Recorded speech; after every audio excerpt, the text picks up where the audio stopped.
Karen adjusted the pearl necklace around her neck, examining herself in the mirror with a look of approval. It was the final touch for her meeting with the Homeowners Association that morning. The annual charity gala was less than 2 weeks away, and this year, it had to be flawless. After all, she was the face of the event, and its success directly reflected on her standing within the community. She glanced out of her window, catching sight of the Johnsons' moving truck parked in the driveway next door. Her lips tightened. Not exactly the type of neighbors we need around here, she thought, clicking her tongue. The Johnsons had arrived just 3 weeks ago, and though Karen hadn't yet exchanged more than a passing hello with them, her mind was made up. They didn't fit in. As she made her way to the meeting, Karen rehearsed the announcement she planned to make. The guest list for the gala was finalized, which conveniently meant the Johnsons would not be attending. It was a delicate maneuver, but Karen was an expert at using protocols to maintain the social order as she saw fit. The meeting was held in the grand living room of Martha's house. Martha, Karen's longtime friend and fellow organizer, was already seated when Karen swept in, armed with her meticulously printed agendas and her favorite fountain pen. "Good morning, everyone," Karen said, her voice dripping with practiced charm. "I hope we're all as excited as I am about this year's gala. The RSVPs have been overwhelming. Of course, I had to cap the guest list earlier than usual." Martha raised an eyebrow. "Cap it? That's new. We've always encouraged as much attendance as possible, haven't we?" Karen gave a tight smile. "Yes, but with so many new faces in the neighborhood, it's important to maintain the event's exclusivity. We can't just open the doors to everyone." The room fell silent. Martha, always quick to notice Karen's undertones, leaned back in her chair. "By new faces, I assume you're referring to the Johnsons?" Karen's smile wavered. "Well," she began, her tone light, "it's just that these events are very nuanced. People like the Johnsons, they might not understand the expectations or the sophistication involved." Martha's face darkened. "You mean the Black family next door?" Karen's voice sharpened. "Let's not make this about race, Martha. It's about standards. And frankly, I don't think they'd even enjoy themselves at an event like this." Martha opened her mouth to respond, but Karen swiftly moved on, redirecting the conversation to the seating chart. It was a move she often used, skirting confrontation while asserting control. Later that afternoon, Karen sat on her porch, sipping tea and scrolling through her neighborhood group chat. She was crafting a post meant to subtly discourage interactions with the Johnsons without outright saying so. "Have you all noticed the new family on Maple Lane?" she wrote. "Such a bold move to paint the front door that bright yellow. Very uncharacteristic for our neighborhood aesthetic." Before she could finish, her doorbell rang. Standing on her porch, wearing a bright, welcoming smile, was Clara Johnson. "Hi."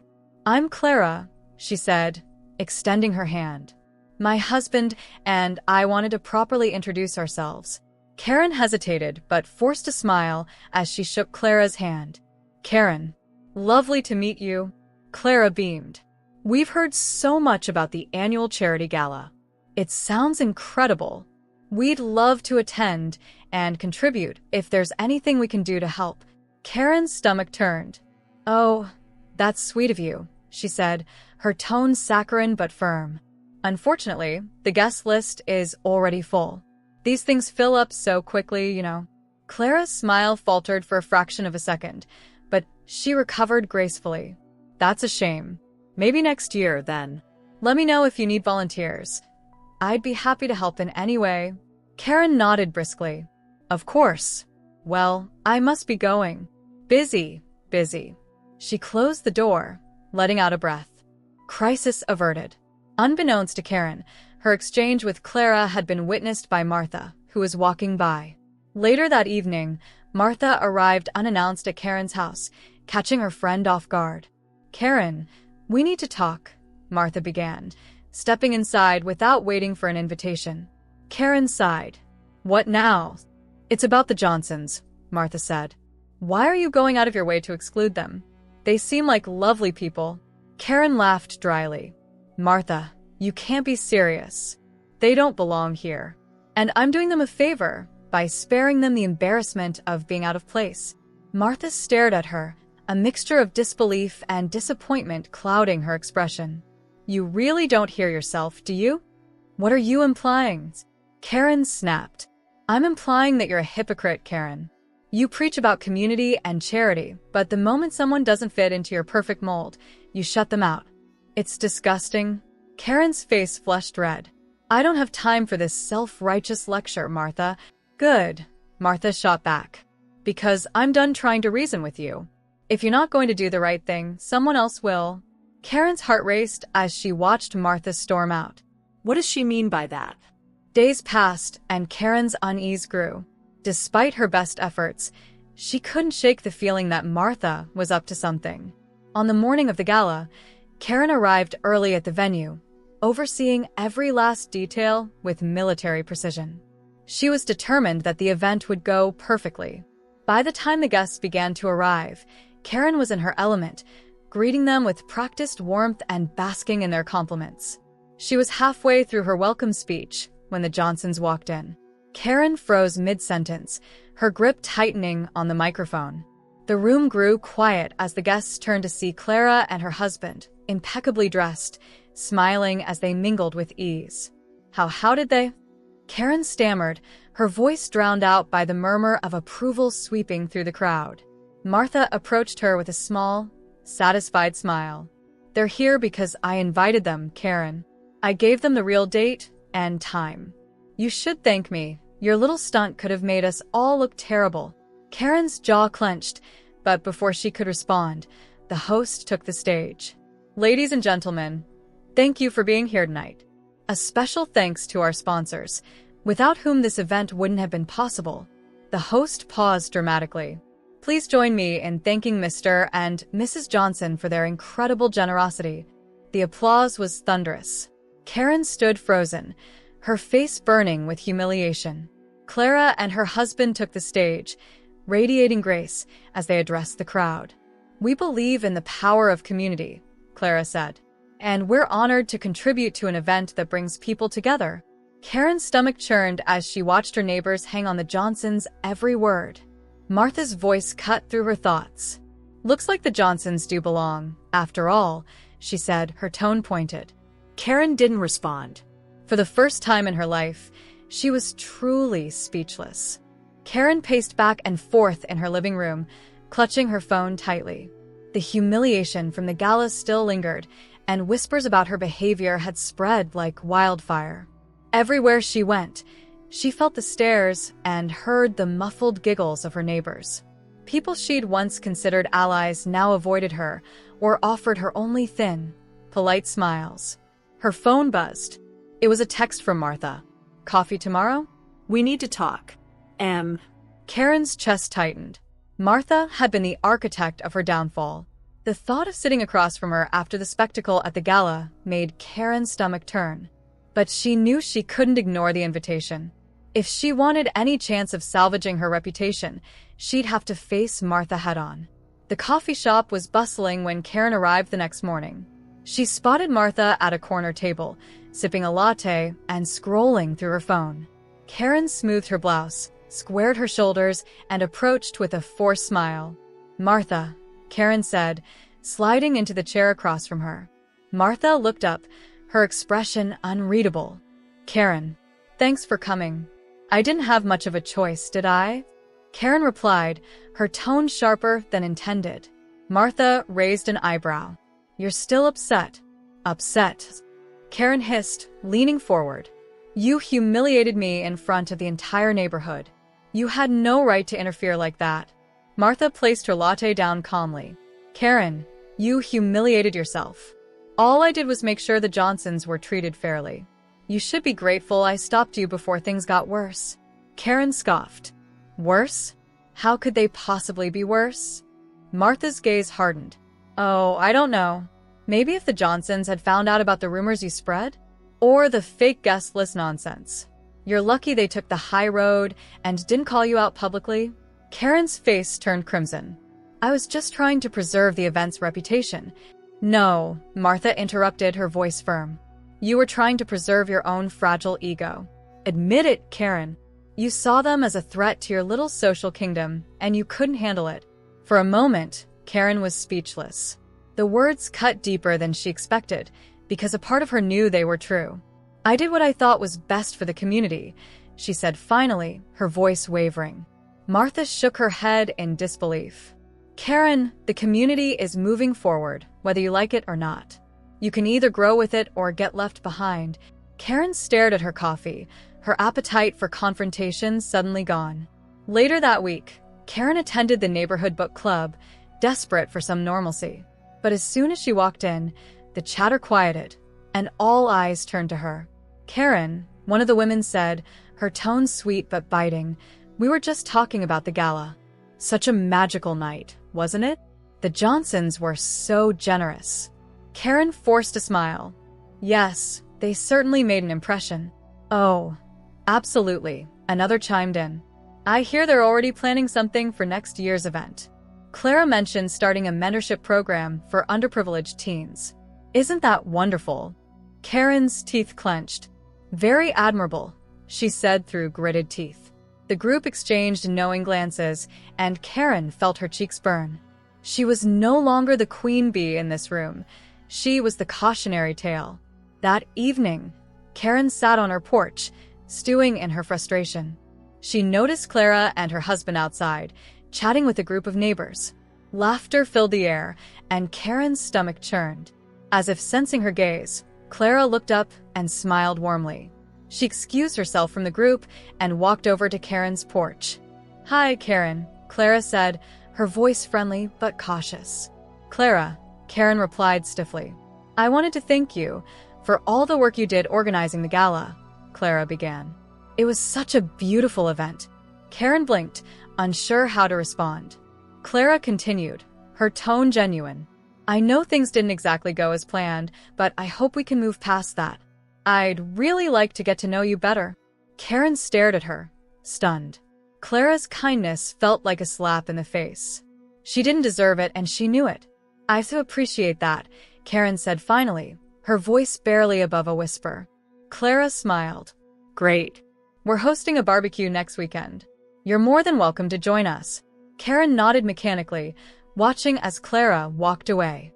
For the first time in weeks, Karen felt something other than anger or humiliation. She felt shame. The following day, Karen went for her usual morning walk.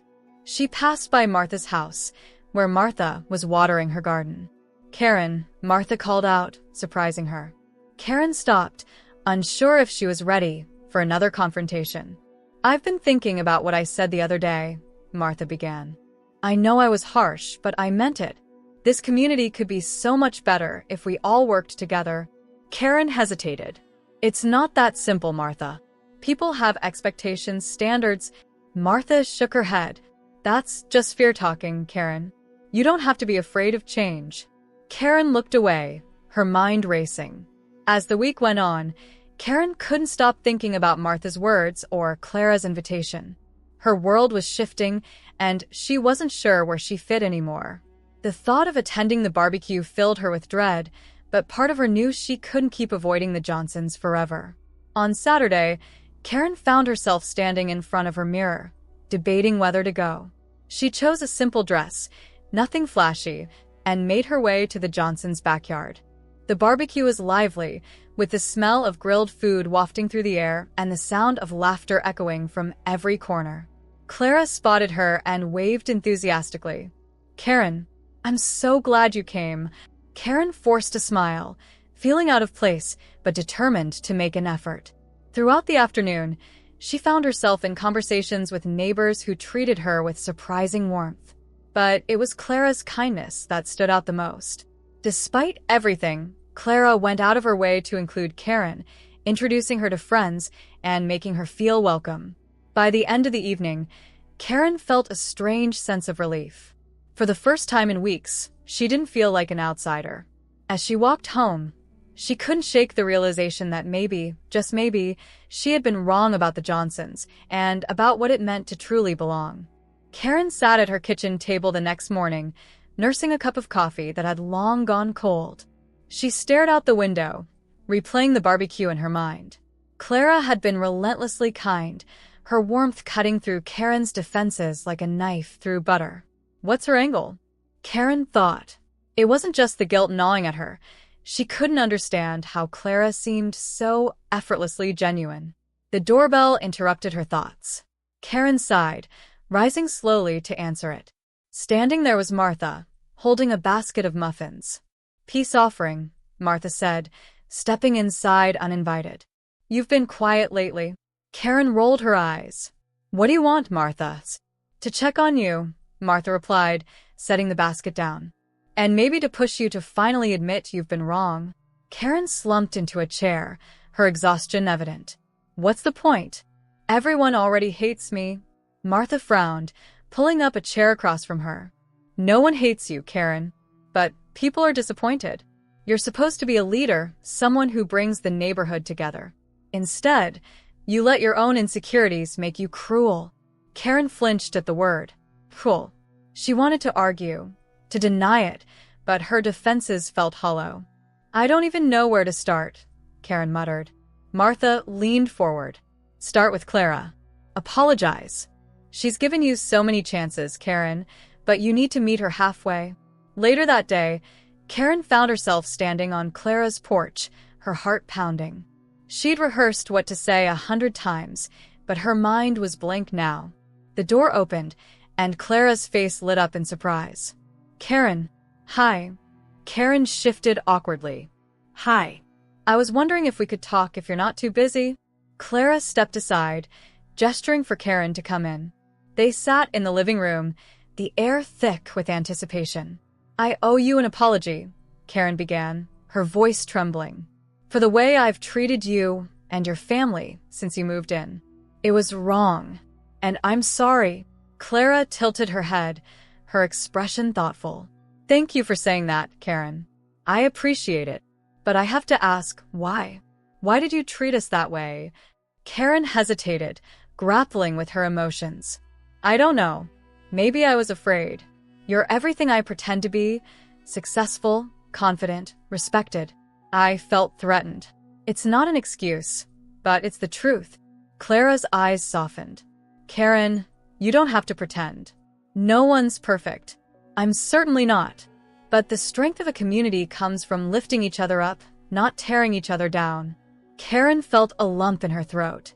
Clara's words were simple, but they hit her with the force of a hammer. "I don't deserve your kindness," Karen said quietly. "Maybe not," Clara replied with a small smile. "But I believe in giving people the chance to be better." The days that followed were transformative for Karen. She attended a neighborhood meeting hosted by the Johnsons, where Clara outlined plans for the mentorship program she'd mentioned. To Karen's surprise, Clara invited her to speak, acknowledging her years of organizing charitable events. "I think Karen's experience could really help us," Clara said, turning to her with an encouraging smile. Karen froze, overwhelmed by the unexpected gesture. She stumbled through her words, but managed to contribute some valuable ideas. By the end of the meeting, the atmosphere was lighter, and Karen felt a spark of hope for the first time in weeks. But not everyone in the neighborhood was ready to move on. At a coffee shop, Karen overheard two women whispering at a nearby table. "Can you believe Karen showed up at the Johnsons' meeting?" one said, her voice dripping with disdain. "As if she didn't try to sabotage them." "I know," the other replied. "It's pathetic, really. She's just trying to save face." Karen's hands clenched around her coffee cup. The humiliation was fresh, raw, and it stung. But instead of storming out or confronting them, Karen took a deep breath and reminded herself of Clara's words. Karen decided to channel her frustration into action. She volunteered to help with the mentorship program, throwing herself into the work with a determination she hadn't felt in years. Clara was patient but firm, guiding Karen through the process and challenging her to step out of her comfort zone. One afternoon, as they sorted through donations, Clara turned to Karen. "You know, I didn't expect you to get this involved. It means a lot." Karen gave a small smile. "It's the least I can do after everything." Clara studied her for a moment. "You don't have to keep punishing yourself, Karen. What matters is what you do moving forward." Karen nodded, the weight of those words settling over her. The mentorship program launched with a community event, and Karen was shocked by the turnout. Families from all over the neighborhood came to support the initiative, and the energy was infectious. Karen stood at the back of the crowd, watching as Clara spoke to the attendees. Her grace and poise were undeniable, but what struck Karen most was her ability to make everyone feel seen and valued. "Karen," Clara called, beckoning her to the stage. Karen's heart raced as she approached, the crowd's eyes on her. "I want to take a moment to thank Karen for her hard work on this project," Clara said, her voice warm. "Her dedication and experience have been invaluable." The crowd applauded, and Karen felt a swell of emotion. She wasn't sure she deserved the praise, but for the first time in a long time, she felt like she was part of something bigger than herself. As the event wound down, Karen approached Clara. "Thank you," she said, her voice sincere. "For everything." Clara smiled. "You've earned it, Karen. And this is just the beginning." For the first time, Karen believed her. The mentorship program was thriving, and Karen found herself increasingly involved. At first, she'd approached it as a way to repair her tarnished reputation, but over time, it became more than that. Watching the teens in the program flourish and witnessing the bonds forming among neighbors gave Karen a sense of purpose she hadn't felt in years. Still, not everyone had forgiven her. Karen often caught snippets of whispered conversations or saw the knowing glances exchanged when she entered a room. While Clara's forgiveness had been a lifeline, Karen knew she couldn't control how others perceived her. One Saturday morning, Karen arrived at the community center early to help set up for a mentorship workshop. Clara was already there, organizing supplies. "Good morning." Clara greeted her warmly. Karen offered a hesitant smile. "Morning. Anything specific you need help with?" Clara handed her a stack of flyers. "Could you put these out on the tables?" "Thanks." As Karen worked, she couldn't help but notice how effortlessly Clara commanded respect and affection. Her presence seemed to energize the room, and Karen found herself both admiring and envying that quality. "Karen," Clara called, snapping her out of her thoughts. "I've been meaning to ask, would you like to lead one of the workshops next month?" Karen froze. Me? "Lead a workshop." "Why not?" Clara said, her tone encouraging. "You've been amazing with the planning, and I think the kids could really benefit from hearing your perspective." Karen hesitated. "I'm not sure I'm the right person for that. Given everything." Clara walked over, her expression firm but kind. "Karen, you've grown a lot these past few months. People notice that, even if they don't say it. This is your chance to show them who you are now." Karen nodded slowly, her heart pounding. "I'll think about it." That afternoon, as Karen walked through the neighborhood, she spotted two familiar figures, Martha and another neighbor, Susan, chatting on a porch. "Karen," Martha called out, waving her over. Karen hesitated, but decided to join them. "Busy mornings?" Martha asked, offering her a seat. "Yeah," Karen replied. "We're getting ready for next month's mentorship workshops." Susan, who had always been one of Karen's more critical neighbors, raised an eyebrow. "You're really throwing yourself into this program, huh?" Karen braced herself for the usual skepticism. Yes. "It's important work." Susan tilted her head. "Well, I'll admit, I didn't think you had it in you. But Clara speaks highly of you, so maybe you're turning a corner." Karen blinked, caught off guard by the backhanded compliment. "Thanks, I guess." Martha chuckled. Take it as a win, Karen. Susan's not known for handing out compliments. Karen couldn't help but smile. Later that week, Karen received a call from Clara. "Karen, I need your help," Clara said, her voice unusually tense. "What's going on?" Karen asked, concerned. "One of the teens in the program, Jasmine, is struggling. She's been skipping sessions, and I found out her mom lost her job recently. I was hoping we could visit them together, see how we can help." Karen hesitated. "Do you think they'll want me there?" "I do," Clara said firmly. "Jasmine's mom, Lila, is feeling isolated. She could use more support." Karen agreed, and that evening, she and Clara visited Lila's home. The modest apartment was tidy, but showed signs of strain: an empty refrigerator, overdue bills stacked on the counter. Lila greeted them warmly, but seemed embarrassed. "I wasn't expecting company," she said, ushering them in. "We're not here to judge," Clara assured her. "We just want to check in and see how we can support you." Karen watched as Clara navigated the conversation with ease, offering resources and reassuring Lila. When it was Karen's turn to speak, she felt a lump in her throat. "Lila," Karen began, her voice soft, "I know how hard it can be to feel like you're on your own. If there's anything you need, groceries, help with Jasmine's school supplies, please don't hesitate to ask." Lila's eyes filled with tears. "Thank you. That means more than you know." As they left, Clara turned to Karen. "You handled that beautifully." Karen smiled, feeling a flicker of pride. But Karen's progress hit a roadblock when an anonymous post appeared on the neighborhood forum. Funny how some people suddenly care about the community after years of looking down on everyone else. Leopards don't change their spots. Though the post didn't mention her by name, Karen knew it was aimed at her. Her first instinct was to respond, to defend herself, but Clara's voice echoed in her mind.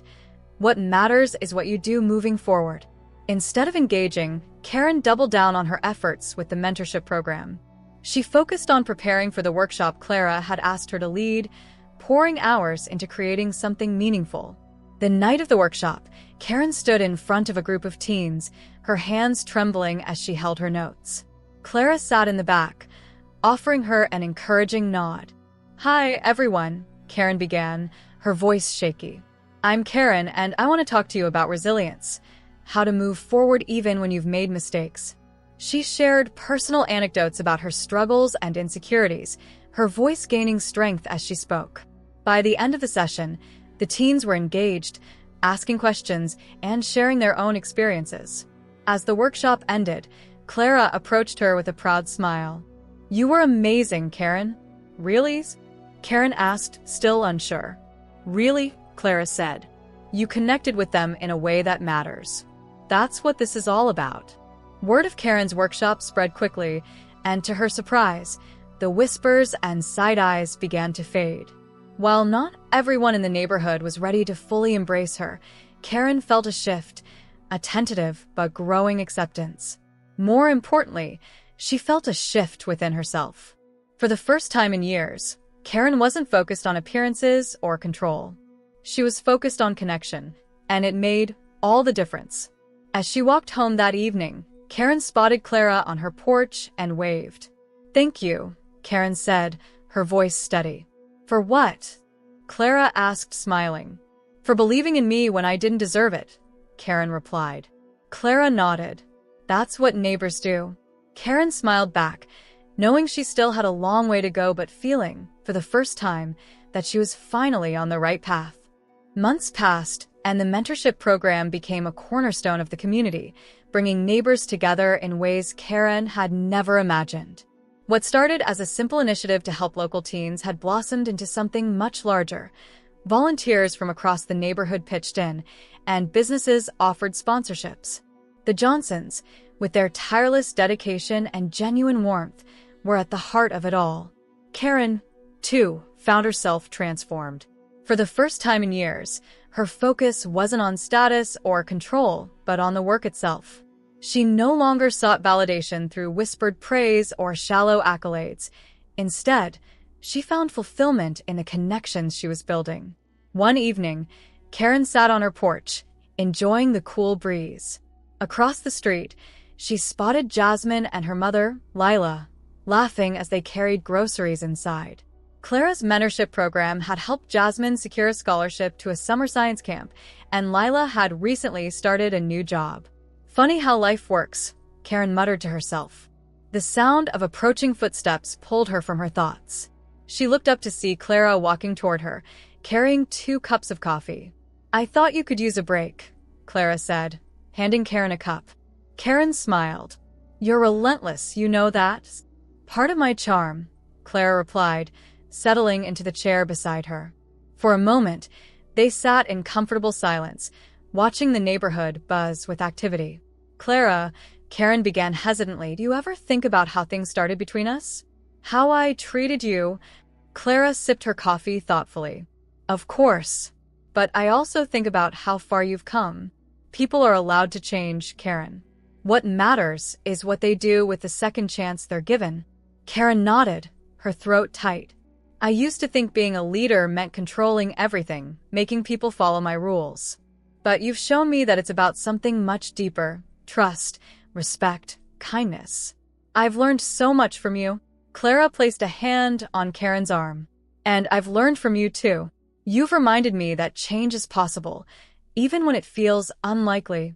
The mentorship program culminated in an end-of-year celebration held at the same venue as the charity gala.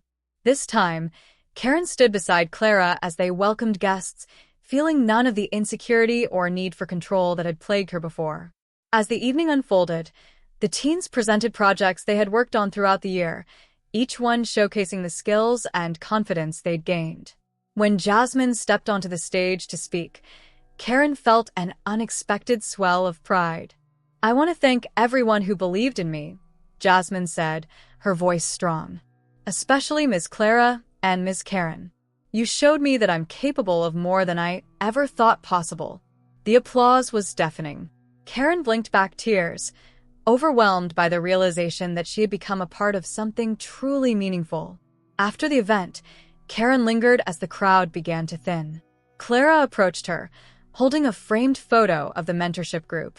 "This is for you," Clara said, handing it to Karen. Karen stared at the photo, her heart full. "Thank you, Clara." "For everything." Clara smiled. "You earned it, Karen. And this is just the beginning." In the weeks that followed, Karen noticed subtle but significant changes in the neighborhood. The whispers and judgment that once defined its social scene were replaced by laughter and collaboration. Neighbors who had once kept their distance now stopped to chat, offering Karen genuine smiles and words of encouragement. Karen knew she couldn't undo the harm she'd caused in the past, but she also knew she didn't have to. What mattered was the work she was doing now, and the person she was becoming in the process. One evening, as she walked through the neighborhood, Karen spotted a group of teens from the mentorship program playing basketball at the park. She waved, and they called out to her with enthusiasm. "Ms. Karen, come join us." Karen laughed, raising her hands in mock surrender. "I'll leave the basketball to you, but save me a seat. I'll cheer you on." She sat on a nearby bench, watching the game with a sense of peace she hadn't felt in years. For the first time, Karen wasn't worried about her reputation or her standing in the neighborhood. She wasn't striving to be seen or to control every detail. She was simply present, part of a community she had once tried to rule and now truly belonged to.